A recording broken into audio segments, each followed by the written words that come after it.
कोयना नदी पात्रात रोजच दिसू लागली मगर। आजही सकाळी नागरिकांना मगरीचे दर्शन।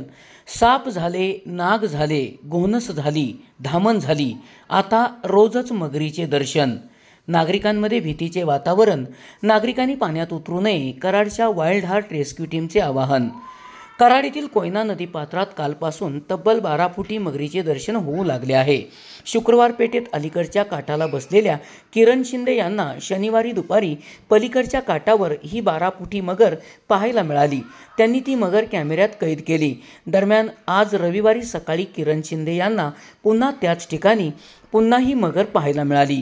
ही मगर तब्बल 12 फूट लांब असल्याचे नागरिकांनी सांगितले आहे। दरम्यान दररोज मगरीचे दर्शन होऊ लागल्याने नागरिकांमध्ये भीतीचे वातावरण पसरले आहे। जोपर्यंत मगर या ठिकाणी आहे तोपर्यंत नागरिकांनी पाण्यात उतरू नये असे आवाहन कराडच्या वाईल्ड हार्ट रेस्क्यू टीमच्या वतीने करण्यात आले आहे।